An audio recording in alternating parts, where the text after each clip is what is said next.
Hello and welcome to the Civil Study Cafe. You're watching the MPPSC Mains Answer Writing Discussion Series with Civil Study Cafe. नमस्कार दोस्तों, civil study cafe में एक बार फिर से आप सभी का स्वागत है। अभी हम चल रहे हैं सेकंड पेपर पर, 2018 का सेकंड पेपर, और सेकंड पेपर में भी हम चल रहे हैं 6 मार्क्स के क्वेश्चंस पर। 6 मार्क्स के क्वेश्चंस में अभी तक हमने 5 क्वेश्चंस डिस्कस कर लिए हैं, जिसमें पहला क्वेश्चन हमने डिस्कस किया था भारत तथा संयुक्त राज्य अमेरिका के संविधानों की प्रस्तावना की तुलना कीजिए। उसके बाद नेक्स्ट क्वेश्चन हमने डिस्कस किया था, क्वेश्चन नंबर 2, भारत की संविधान सभा के सामने प्रमुख मुद्दे कौन थे, क्या थे, स्पष्ट कीजिए। उसके बाद थर्ड क्वेश्चन हमने डिस्कस किया था, संघीय सर्वोच्चता भारत में शासकीय व्यवस्था का मौलिक तत्व है, समझाइए या एक्सप्लेन करना था, ये भी हमने डिस्कस किया। और उसके बाद हमने 4th नंबर का क्वेश्चन डिस्कस किया, जो था भारत में केंद्र राज्यों के मध्य प्रशासनिक संबंधों को स्पष्ट कीजिए। उसके बाद फिर हमने लास्ट क्वेश्चन यानी कि क्वेश्चन नंबर 5 डिस्कस किया था, और क्वेश्चन नंबर 5 में हमने डिस्कस किया था भारत में राज्यपाल पद के औचित्य व महत्व की समीक्षा कीजिए। तो गाइज, इस प्रकार से हमने क्वेश्चन नंबर 1, 2, 3, 4, 5 तक हमने डिस्कस कर लिए हैं। अभी हम आगे भी चलेंगे। आज हम डिस्कस करने वाले हैं आज के वीडियो लेक्चर में क्वेश्चन नंबर 6 और क्वेश्चन नंबर 7। ओके, तो चलिए फिर शुरू करते हैं। क्वेश्चन नंबर 6 है हमारा, भारत में संसदीय लोकतंत्र को सुदृढ़ करने हेतु कौन कौन सी आवश्यक शर्तें हैं, स्पष्ट कीजिए। ठीक है, यानी कि जो नेसेसरी कंडीशंस हैं किसके लिए, स्ट्रेंथ द पार्लियामेंट्री डेमोक्रेसी। ठीक है, यानी कि हमारी जो पार्लियामेंट्री डेमोक्रेसी है उसको और कैसे स्ट्रेंथ किया जा सकता है, उसके बारे में हमें कुछ पॉइंट्स डिस्कस करने हैं। तो चलते हैं फिर आंसर को डिस्कस करते हैं। ओके, इंट्रोडक्शन में हम यहाँ से शुरू कर सकते हैं कि संसदीय व्यवस्था शासन की वह व्यवस्था है जिसमें कार्यपाल का अपने नीतियों एवं कार्यों के लिए विधायिका के प्रति उत्तरदायी होता है। कहने का तात्पर्य हमारा ये है कि जो कार्यपालिका होती है, हमारी संसद की जो कार्यपालिका होती है, वो किसके प्रति उत्तरदायी होती है, वो होती है विधायिका के प्रति उत्तरदायी। ओके, यानी कि संसदीय प्रणाली जैसे सरकार का वेस्टमिंस्टर मॉडल भी कहते हैं। ठीक है, और जब हम भारतीय संविधान का भाग 5 है ना, जब हम इसको स्टडी करते हैं, हमारे भारतीय संविधान के भाग 5 को जब हम स्टडी करते हैं, तो उसमें हमें अनुच्छेद 79 से लेकर 122 यानी कि 79 अनुच्छेद 79 से लेकर 122 तक हमें संसद के गठन, उसकी संरचना, उसकी अवधि, अधिकारियों, है ना, और प्रक्रिया, विशेष अधिकार और शक्ति आदि के बारे में हमें जानने को काफ़ी ज़्यादा हमें मिलता है। तो इस प्रकार से आप एक बैलेंस अप्रोच फॉलो करके आप इंट्रोडक्शन मेंशन कर सकते हैं। ओके गाइस, अब हम बात करते हैं बॉडी पार्ट के बारे में। बॉडी पार्ट में वो सिंपल आपसे पूछ रहा है, क्वेश्चन को एक बार फिर से रिपीट कर लेते हैं ताकि आपके दिमाग में चीज़ें बनी रहें। भारत में संसदीय लोकतंत्र को सुदृढ़ करने हेतु कौन कौन सी आवश्यक शर्तें हैं, सिंपल पूछ रहा है, वो एक ही बात पूछ रहा है। आपको ज़्यादा कुछ नहीं लिखना है, लेकिन आपको आंसर अच्छा बनाना है, आपको ज़्यादा मार्क्स खींचने हैं अपने आंसर्स के माध्यम से। तो आप इंट्रोडक्शन भी उसमें, यानी कि संसदीय लोकतंत्र, हमारे भारत में संसदीय लोकतंत्र का जो स्ट्रक्चर है वो कैसा है, ये भी आप बता पाते हैं तो ज़्यादा बेटर होगा। उसके बाद फिर वो सीधा सीधा जो पूछ रहा है वो हमें मेंशन करना ही करना है। ओके गाइस, तो अब हम बात करते हैं बॉडी पार्ट के बारे में। देखिए, बॉडी पार्ट के बारे में डायरेक्ट हमें क्वेश्चंस का आंसर हमें दे देना है जो वो पूछ रहा है। जैसे संसदीय लोकतंत्र को सुदृढ़ करने, यानी कि उसको स्ट्रेंथ करने के लिए, स्ट्रेंथन बनाने के लिए, उसको एक तरह से मजबूत बनाने के लिए कौन कौन सी शर्तें जो हैं एक तरह से उनको हमें फॉलो करना चाहिए, वो आवश्यक शर्तें कौन कौन सी हैं। तो एक एक करके सारे पॉइंट्स हम डिस्कस करते हैं। ओके, पॉइंट नंबर 1, प्रश्नकाल। देखो, ये क्या होता है प्रश्नकाल, आपको पता होगा संसद का पहला घंटा प्रश्नकाल के लिए होता है। ठीक है, जब आप राज्यसभा टीवी और लोकसभा टीवी जब आप देखेंगे तो आपको काफ़ी बहुत अच्छे से इसकी जानकारी मिल पाएगी कि प्रश्नकाल होता क्या है ना। तो संसद का पहला घंटा होता है ये, और प्रश्नकाल के लिए होता है ये पहला घंटा संसद का। और इसमें होता क्या है, इसमें सदस्य जो होते हैं संसद के, वो प्रश्न पूछते हैं और मंत्री जो होते हैं इसका आंसर देते हैं, यानी कि उसका जवाब देते हैं। अब इसमें 3 प्रकार के होते हैं। थोड़ा सा और डिस्कस कर लेते हैं। प्रश्नकाल जो होता है वो 3 प्रकार का होता है। 3 प्रकार के कौन कौन से प्रश्न होते हैं? देखो, एक तो तारांकित प्रश्न होते हैं, इनका उत्तर मौखिक रूप से दे दिया जाता है, ठीक है। और अतारांकित प्रश्न होते हैं, इनका उत्तर जो होता है वो लिखित रूप में देने होते हैं, ठीक है। और साथ ही साथ में लास्ट जो होता है वो अल्प सूचना के प्रश्न होते हैं। अल्प सूचना के प्रश्न ऐसे होते हैं कि इनके लिए आपको कम से कम 10 दिन पहले नोटिस देना होगा, है ना, और नोटिस देकर आप पूछ पाएंगे। जैसे आज आपको कोई क्वेश्चन पूछने वाले हैं तो इसको आपको 10 दिन पहले ही नोटिस दे देना है संसद में, ओके। तो पॉइंट नंबर ये हमने डिस्कस किया। इसी के साथ में अविश्वास प्रस्ताव का समुचित प्रयोग, यानी कि पॉइंट जो 1 है हमारा, उसी में है प्रश्नकाल और साथ ही साथ में अविश्वास प्रस्ताव का समुचित प्रयोग। अविश्वास प्रस्ताव का समुचित प्रयोग क्या होता है? देखो, जब हम आर्टिकल 75 पढ़ते हैं, जब हम आर्टिकल 75 को स्टडी करते हैं तो उसमें मंत्रिपरिषद लोकसभा के प्रति सामूहिक रूप से उत्तरदायी होती है, ठीक है। और मंत्रिपरिषद तभी तक है जब तक कि उसे सदन में बहुमत प्राप्त होता है ना। कहने का तात्पर्य यह है कि यानी कि मंत्रिपरिषद तभी तक रह सकती है जब तक उसको बहुमत प्राप्त होता है संसद में, ओके। तो ये पॉइंट हमने डिस्कस कर लिया। नेक्स्ट पॉइंट पे चलते हैं। नेक्स्ट पॉइंट है आपका सदन में बहस को प्रोत्साहित करना। देखो, डिबेट काफ़ी ज़्यादा इंपॉर्टेंट होती है। आप किसी टॉपिक पर यदि स्टडी कर रहे हैं, यदि आपका फ्रेंड सर्कल है, ग्रुप है, और आप उस पर डिबेट करते हैं, फालतू की डिबेट नहीं, मतलब जो लीगल डिबेट है और जो बाकी में रिलायबल डिबेट है, यदि आप डिबेट करते हैं तो चीज़ें निखर के सामने आती हैं और चीज़ों की जो क्वालिटी होती है वो भी बाहर निकल के आती है। तो इसलिए ये जो पॉइंट है, यानी कि सदन में बहस को प्रोत्साहित करना, यानी कि जब हम बहस को प्रोत्साहित करेंगे सदन में तो जो भी विधेयक बनता है या जो भी लॉज बनते हैं वो उसमें से बेकार चीज़ें ज़्यादा से ज़्यादा हम हटा सकते हैं। यदि उस पर बहस ही नहीं होगी तो फिर वो कैसे भी सीधा पब्लिक के लिए इम्प्लीमेंट कर दिया जाता है और फिर उसके काफ़ी ज़्यादा दुरुपयोग हमें सामने देखने को मिलते हैं, है ना। तो क्या है पॉइंट में, क्या है सदन में बहस को प्रोत्साहित करना। देखो, विधेयकों पर सदन में विस्तार से विचार विमर्श नहीं किया जाता है और साथ ही साथ में है क्या, देखो, जब ठीक से विचार विमर्श होगा तो विधेयकों की ठीक से समीक्षा भी की जाएगी, है ना, और लोकतंत्र को मजबूती भी मिलेगी। तो इस प्रकार से हमने ये पॉइंट भी डिस्कस कर लिया। अब चलते हैं नेक्स्ट पॉइंट पर। नेक्स्ट पॉइंट क्या है? सत्ता पक्ष और विपक्ष में परस्पर सहिष्णुता का विकास। देखिए, ये हमें अभी देखने को नहीं मिलता है और पार्टी कोई भी हो और जो रूलिंग पार्टी होती है और जो अपोजिट पार्टी होती है, आपस में हमें कटाक्ष देखने को ही मिलता है।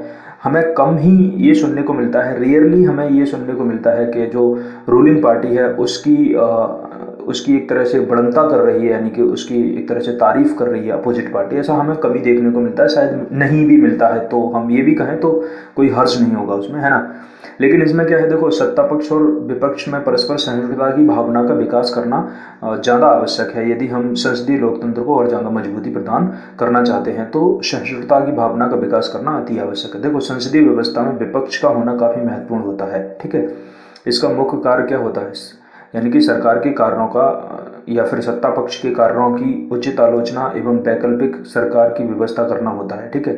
साथ ही साथ में इसलिए सत्ता पक्ष और विपक्ष में परस्पर सहिष्णुता का विकास होना काफ़ी जरूरी है। होता यह है कि यदि कोई लॉज बनाया जा रहा है, यदि कोई लॉ बन रहा है, ठीक है, तो उस पर ठीक से बहस होना जरूरी है ना। जब तक उस पर बहस नहीं होगी ठीक से और सहिष्णुता की भावना नहीं होगी, ऐसा नहीं है कि जैसे मान लीजिए आप रूलिंग पार्टी ने काफ़ी अच्छा वो एक लॉज लेके आ रहे हैं या फिर कोई नियम लेकर आ रहे हैं और जबकि विपक्ष की जो पार्टी है उसको पता है कि काफ़ी अच्छा कानून है, लेकिन तब भी वो उसकी बुराइयां बताए जा रहे हैं और उसको सही नहीं ठहरा रहे हैं, तो कहीं ना कहीं सहिष्णुता की भावना का अभाव है और इससे सीधा जनता का ही नुकसान हमें देखने को मिलता है, ओके। तो सहिष्णुता की भावना परस्पर इस विकास करने की ज़रूरत है, ठीक है। नेक्स्ट पॉइंट देख लेते हैं। नेक्स्ट पॉइंट है सदनों की कार्यावधि को बढ़ाना। देखिए, सदनों की कार्यावधि को बढ़ाना, देखो आपको पता होगा जब हमारा देश आज़ाद हुआ था और देश आज़ाद होने के बाद जब हमने कॉन्स्टिट्यूशन फ्रेम कर लिया था और उसको इम्प्लीमेंट भी कर लिया था खुद पे, उसके बाद फिर संसद एक तरह से 1952 के बाद पूरी तरह से जब सुचारू रूप से संचालित होने लगी थी तो उस टाइम पर कार्य के जो घंटे थे वो काफ़ी ज़्यादा होते थे। लेकिन धीरे धीरे हुआ क्या, पता नहीं नेताओं में ऐसी कौन सी चीज़ें आ गई, डेवलप होने लगी कि आज के टाइम पर संसद में जो कार्य होता है वो काफ़ी कम घंटे में होता है, यानी कि साल में जितना भी काम होता है वो काफ़ी कम होता है, नाम मात्र के बराबर हमें देखने को मिलता है। तो कहने का तात्पर्य ये है, जब तक संसद में बैठ के लोग ज़्यादा से ज़्यादा कार्य नहीं करेंगे पब्लिक के लिए, एजेंडाज नहीं बनाएंगे, उसके लिए काम नहीं करेंगे, तो इसके लिए भी कहीं ना कहीं ये लोकतंत्र के लिए भी खतरा होता है और हमारी संसदीय लोकतंत्र जो है उसको भी मजबूती प्रदान नहीं हो पाती। तो आवश्यकता इस बात की है कि संसदीय लोकतंत्र को यदि हमें मजबूती प्रदान करनी है तो हमें जो हमारे MP और MLAs हैं इनको अपने कार्य के घंटे बढ़ाना चाहिए। ठीक है, नेक्स्ट पॉइंट है संसदीय समितियों का गठन, है ना, और इनकी निष्पक्षता। देखिए, आपको पता होगा समितियां तो कई प्रकार की होती हैं, तमाम तरह की समितियां आपको देखने को मिलेंगी संसद में, लेकिन मैं एक दो समितियां हम डिस्कस कर लेते हैं। जैसे आपने सुना होगा लोक लेखा समिति के बारे में, है ना, इसमें 22 मेंबर्स होते हैं और, है ना, 15 मेंबर्स जो होते हैं वो लोकसभा से होते हैं अपॉइंट, और 7 मेंबर्स जो होते हैं वो राज्यसभा से अपॉइंट होते हैं, है ना, और कार्यकाल जो होता है इनका 1 साल का होता है ना। और इसमें खास बात ये है कि किसी भी मंत्री का निर्वाचन नहीं हो सकता, है ना, ये जो समितियां होती हैं इनमें किसी मंत्री को अपॉइंट नहीं किया जा सकता, तो ये काफ़ी खास बात है इसकी। एक और समिति के बारे में आपने सुना होगा, प्राक्कलन समिति, है ना, प्राक्कलन समिति में भी किसी मंत्री को निर्वाचित नहीं किया जा सकता। ठीक है, इसके मेंबर्स, टोटल मेंबर्स की जो संख्या है वो 30 है ना, 30 नंबर ऑफ 30 मेंबर्स इसमें काम करते हैं और इसका भी टेन्योर 1 साल का ही होता है ना, और 30 मेंबर्स जो होते हैं ये लोकसभा से होते हैं ना। और तो इस प्रकार से हमने 1-2 कमिटीज़ के बारे में हमने डिस्कस किया।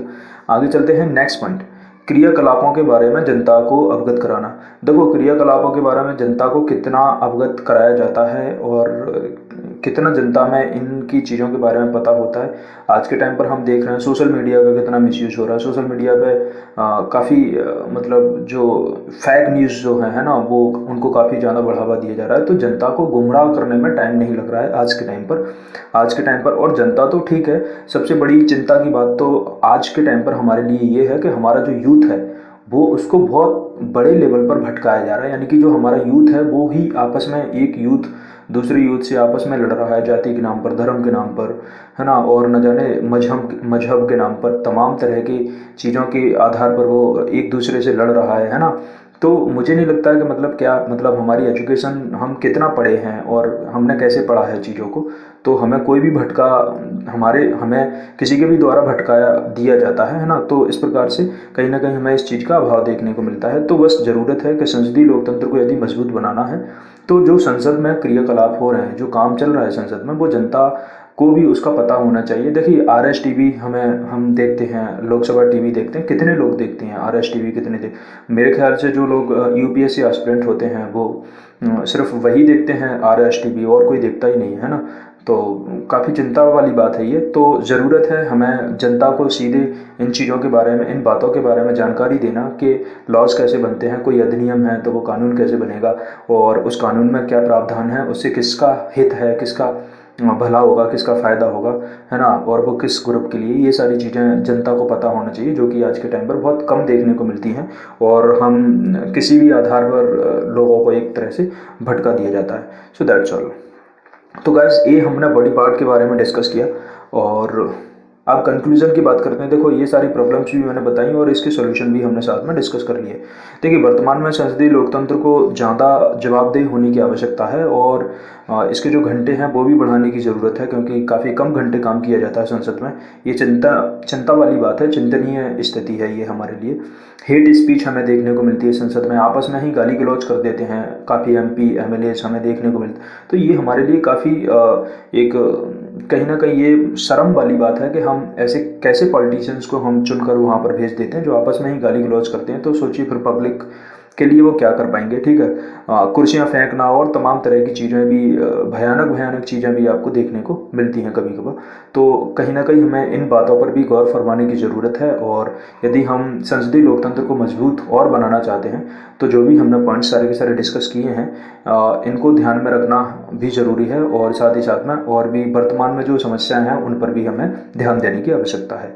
तो गाइज, हमने ये क्वेश्चन नंबर 6 डिस्कस किया। अब चलते हैं क्वेश्चन नंबर 7 पर।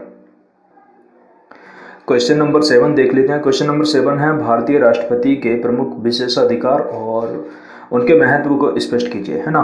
यानी कि क्लैरिफिकेशंस देना है हमें, और उसमें भी हमें एक तरह से जो प्रेसिडेंट का जो इम्पोर्टेंस है वो हमें बताना है, ठीक है। तो देख लेते हैं इसमें इंट्रोडक्शन में आप यहाँ से स्टार्ट कर सकते हैं कि संविधान के भाग 5 के अनुसार, है ना, और जब हम आर्टिकल 52 से लेकर 78 तक जब हम पढ़ते हैं तो वहाँ पर हमें संघ की कार्यपालिका में राष्ट्रपति के बारे में हमें, यानी कि राष्ट्र का प्रमुख माना गया है ना। इस प्रकार से हमें ये सब पढ़ने को मिलता है। जब आप काफ़ी सारी बुक्स जब पढ़ोगे, आप कॉन्स्टिट्यूशन को पढ़ोगे, तो ये सारी की सारी चीज़ें आपको पढ़ने को मिलेंगी। ओके गाइस, साथ ही साथ में आपको और भी पता होना चाहिए कुछ, जैसे राष्ट्रपति जो हैं वो भारत राज्य के प्रमुख होते हैं, और साथ ही साथ में वह भारत का प्रथम नागरिक भी होते हैं अपने आप में, और राष्ट्र की एकता, अखंडता और सुदृढ़ता का प्रतीक माना जाता है उनको, है ना। The first person of India भी एक तरह से हम उनको इस टाइप से हम जानते हैं गाइस। तो ये आप इस टाइप से इंट्रोडक्शन की शुरुआत आप कर सकते हैं। उसके बाद अब हम चलते हैं बॉडी पार्ट के बारे में।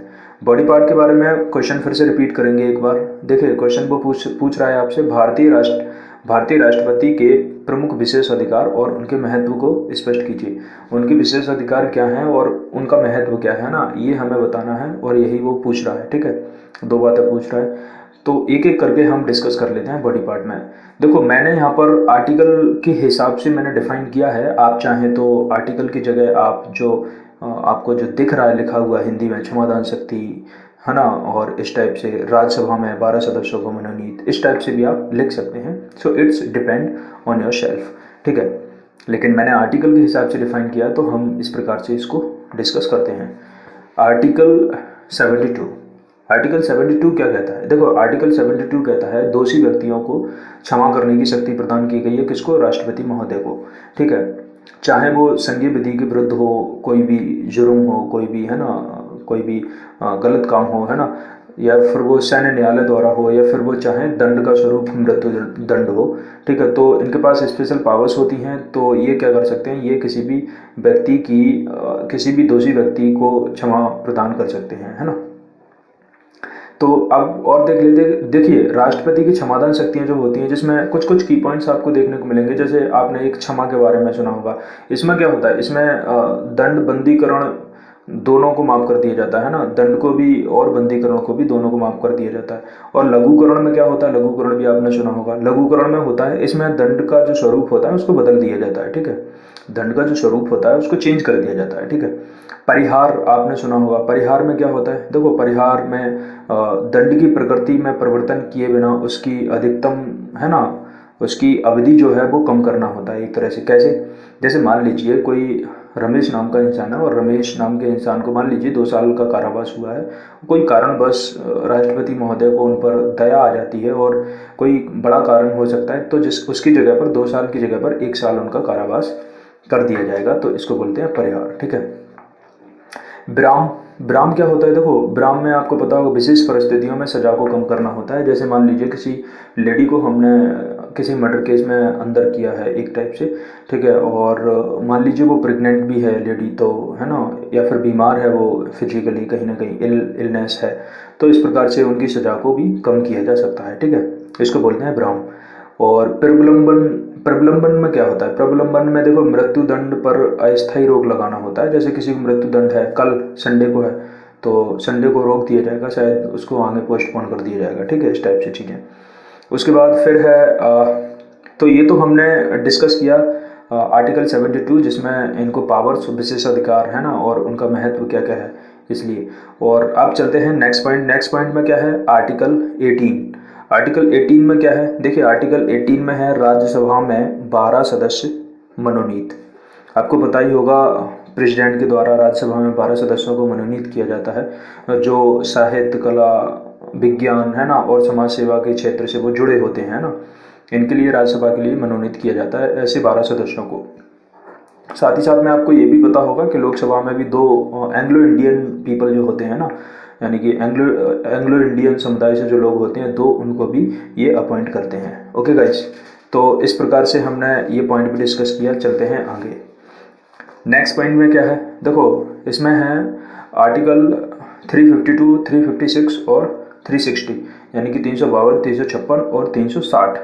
तीनों आर्टिकल्स को हम एक एक करके डिस्कस करते हैं। देखो आर्टिकल 352, ये क्या है? आर्टिकल 352 ये है राष्ट्रीय आपातकाल, ठीक है, इसको बोलते हैं हम राष्ट्रीय आपातकाल। जब हम इंडियन कॉन्स्टिट्यूशन का आर्टिकल 352 को हम जब स्टडी करते हैं तो उसका तात्पर्य है राष्ट्रीय आपातकाल। ये क्या है, कब लगता है, कब इम्प्लीमेंट होता है? देखो युद्ध हो जाए, जैसे अभी चाइना और इंडिया का बॉर्डर डिस्प्यूट चल रहा है, मान लीजिए सिचुएशन ऐसी हो गई कि युद्ध हुआ है ना, तो शायद चीज़ें यदि ज़्यादा बिगड़ गई तो आपातकाल लग सकता है, राष्ट्रीय आपातकाल लगाया जा सकता है, ठीक है। बाह्य आक्रमण, मान लीजिए चाइना ने यदि आक्रमण कर दिया तो भी ये हो सकता है, ठीक है। सशस्त्र विद्रोह का खतरा यदि होता है तो भी राष्ट्रीय आपातकाल लगाया जा सकता है। तो इस प्रकार से हमने आर्टिकल 352 के बारे में डिस्कस किया। अब आगे चलते हैं 356। ये क्या है? ये है राष्ट्रपति शासन, इसको बोलते हैं राष्ट्रपति शासन। आपको पता होगा राष्ट्रपति शासन में क्या होता है। देखो राज्य की सरकार जो होती है वो संविधान के प्रावधान के अनुसार यदि कार्य नहीं करती है, मान लीजिए हमारी एमपी गवर्नमेंट है, जैसे अभी कांग्रेस की सरकार थी, ठीक है, या फिर बीजेपी की सरकार मान लेते हैं अभी फिलहाल प्रेजेंट में, ठीक है, और ये संविधान के अनुरूप यदि कार्य नहीं करती है तो क्या होगा उस टाइम पर? राष्ट्रपति राज्यपाल के माध्यम से क्या करेंगे? राष्ट्रपति राज्यपाल के माध्यम से राज्य का प्रशासन, यानी कि जो राज्य का प्रशासन है उसको चलाएंगे, ठीक है। किसके माध्यम से? राज्यपाल के माध्यम से। कौन चलाएंगे? राष्ट्रपति महोदय। देखिए इसमें क्या है, इसमें संसद राज्य के लिए नियम बनाने का अधिकार राष्ट्रपति और उसके द्वारा नियुक्त कोई प्राधिकारी जो होता है, कोई ऑफिसर जिसको नॉमिनेट करते हैं, अपॉइंट करते हैं, उसको सौंप देती है, ठीक है। तो इस टाइप से हमने आर्टिकल 356 भी डिस्कस कर लिया, राष्ट्रपति शासन। अच्छा एक बात बताइए मुझे, राष्ट्रपति शासन जो है हमारे मध्य प्रदेश में कितनी बार अभी तक लग चुका है? ठीक है, देखिए पूरे भारत में तो 100 से भी ज़्यादा बार राष्ट्रपति शासन लग चुका है, कई स्टेट्स में अभी भी है प्रेजेंट में। अभी तक एमपी में 3 बार लग चुका है, ठीक है, 3 बार इम्प्लीमेंट हो गया है राष्ट्रपति शासन। ओके, अब चलते हैं नेक्स्ट आर्टिकल क्या है? आर्टिकल 360 यानी कि 360। आपको पता होगा वित्तीय आपातकाल होता है 360 में। वित्तीय आपातकाल क्या होता है? ये होता है नॉर्मली, देखो भारत या फिर भारत का कोई रीजन है, कोई क्षेत्र है, राज्य है, ठीक है, उस क्षेत्र में वित्तीय स्थिति जब खतरे में होती है, वित्तीय स्थिति काफ़ी खराब होती है, यानी कि आर्थिक स्थिति काफ़ी कमज़ोर हो जाती है ना, तो उस कंडीशन में राष्ट्रपति को वित्तीय आपातकाल की घोषणा करने की शक्ति मिली हुई है, तो वो राष्ट्रीय यानी कि वित्तीय आपातकाल को एक तरह से इम्प्लीमेंट कर सकते हैं, ठीक है। अब चलते हैं नेक्स्ट पॉइंट में क्या है? आर्टिकल 123 यानी कि आर्टिकल 123 में क्या है? 123 भी बोल दो आप, कोई फर्क नहीं पड़ता है, ठीक है।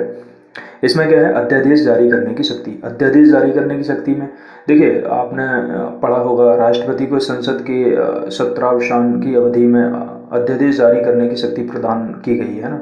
ये होता क्या है? देखो ये है, जैसे मान लीजिए कब कर सकते हैं, है ना, अध्यादेश जारी कब कर सकते हैं प्रेसिडेंट महोदय? वो तब कर सकते हैं जैसे मान लीजिए संसद के दोनों सदनों में से कोई भी सदन, है ना, किसी भी सदन का कोई भी सत्र नहीं चल रहा है ना, किसी भी सदन का सत्र नहीं चल रहा है तो वो संबोधन कर सकते हैं, एक तरह से अध्यादेश जारी कर सकते हैं। या फिर मौजूदा स्थिति खराब हो संसद की, है ना, तो जैसे संसद की मौजूदा स्थिति खराब का मतलब यानी कि संसद में कोई काम ऐसा हो रहा हो जिसकी वजह से जिससे लोकतंत्र खतरे में हो, या फिर कुछ और भी क्रिटिकल कंडीशन यदि इमर्ज होके आ रही हैं तो भी राष्ट्रपति महोदय अध्यादेश जारी कर सकते हैं। ओके, उसके बाद है नेक्स्ट पॉइंट में है आर्टिकल 361। इसमें क्या है? देखो राष्ट्रपति को संरक्षण दिया गया है ना, इनके उनको हटाने से रिलेटेड जो चीज़ें हैं, कैसे उनको हटाया जाएगा, कैसे नहीं हटाया जाएगा, काफ़ी कॉम्प्लिकेशंस देखने को मिलते हैं इनके संरक्षण को, यानी कि इनको जो संरक्षण है वो काफ़ी ज़्यादा संरक्षण दिया गया है और बिल्कुल नाम मात्र के चांसेस ही रहते हैं इनको हटाने के, अभी तक तो हुआ नहीं है ऐसा, ठीक है। तो इस प्रकार से गाइज हमने बॉडी पार्ट के बारे में डिस्कस किया और अब हम बात करते हैं कंक्लूजन के बारे में। कंक्लूजन के बारे में आप क्या लिख सकते हैं? देखिए कंक्लूजन के बारे में आप एक अच्छा सा बैलेंस अप्रोच फॉलो करके आप लिख सकते हैं, या फिर राष्ट्रपति महोदय जी के बारे में भी आप लिख सकते हैं कि इनको कई प्रकार के विशेष अधिकार प्राप्त हैं और जो विशेष अधिकार इनको प्रदान किए गए हैं उनका काफ़ी ज़्यादा महत्व है भारतीय लोकतंत्र के लिए भी, और भारतीय लोकतंत्र की एकता, अखंडता, है ना, और संप्रभुता के लिए काफ़ी ज़्यादा महत्व इनका लिया गया है एक टाइप से। तो इस प्रकार से आप बैलेंस अप्रोच फॉलो करके आप एक अच्छा सा कंटेंट भी इसमें ऐड कर सकते हैं। तो इस प्रकार से गाइस हमने 2 क्वेश्चन डिस्कस कर लिए, क्वेश्चन नंबर 6 और क्वेश्चन नंबर 7। आई होप आपको वीडियो सीरीज़ पसंद आ रही होगी, और आपको वीडियो सीरीज़ पसंद आ रही है तो गाइस जितना हो सके आप जो नंबर है सब्सक्राइबर्स का उसको बढ़वाइए, और जितना हो सके जितना फ्रेंड्स के साथ में शेयर कीजिए और लाइक कीजिए, कमेंट कीजिए, ठीक है। Thanks for watching this videos. जय हिंद।